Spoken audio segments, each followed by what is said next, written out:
Alrighty. So, for mission 8, question 1. How did I identify this property and what was attractive about it to me? So first thing, to find the property, I looked on Latona for listings. When I was searching, 53 options came up, which wasn't the biggest range, but looking for the one that I felt like I could add value to the most was the print on demand business for customized pet portraits, which I think got briefly went over in the workshop. But the reasons I was attracted to it was firstly, from its ability to implement AI to kind of replace the outsourcing of the portrait drawers, and for the second thing would be their lack of presence on TikTok and Instagram, as most of their ad campaigns are just focused on Google Ads and they don't really have a presence in TikTok and Instagram. What competencies would you need to run for this property if I bought it? So the seller does state that they only spend an hour a week on it, and you could get away with spending 0 hours a week.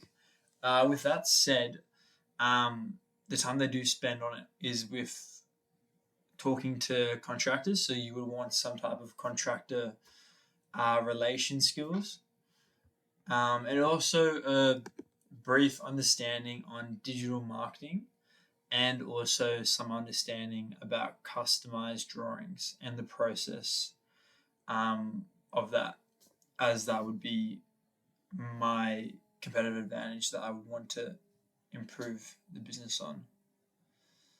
Yeah, so with all that said, the list of questions that I came up with the seller.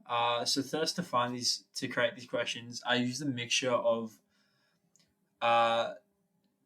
looking at Claude and getting it to analyze some questions, as well as some questions that I came up from my own research.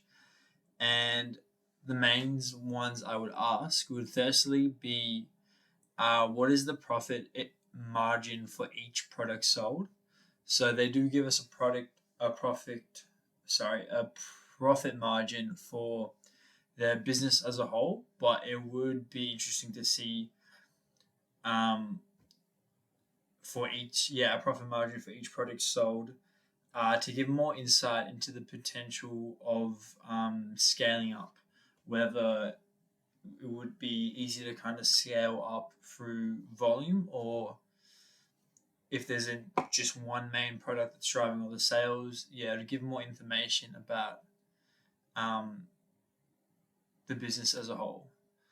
Secondly, would be what marketing channels have the highest return on investment, because they mentioned about like 6 different channels they use, from Google Ads, Facebook campaigns, even Pinterest. So it'd be nice to see both why they which one has the biggest ROI, and also why they didn't do TikTok or Insta. I know they did roughly mention that they didn't have any experience or they didn't have time to get an agency, but you would think they could still just spend a little bit of money trialing TikTok. So that question would be helpful. Also, thirdly, knowing how many repeat customers they have. So this will help me understand whether this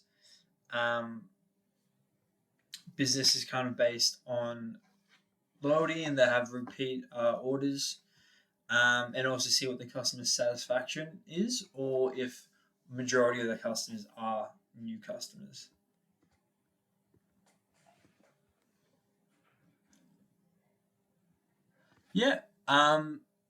Fourthly would be, what was the customer acquisition cost for each customer, and see if they have that metric, which will help also determine the efficiency of their marketing so far.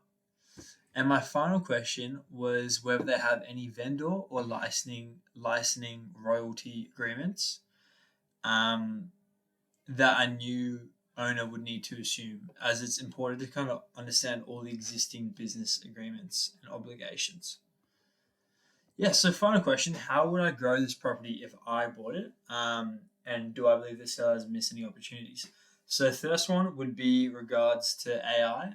In particular, with currently they have 12 different freelancers that they would contact to generate their customized pet portraits.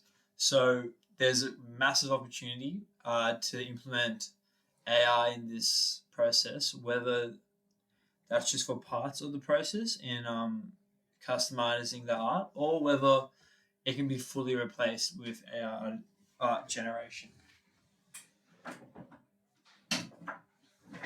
Keeping in mind that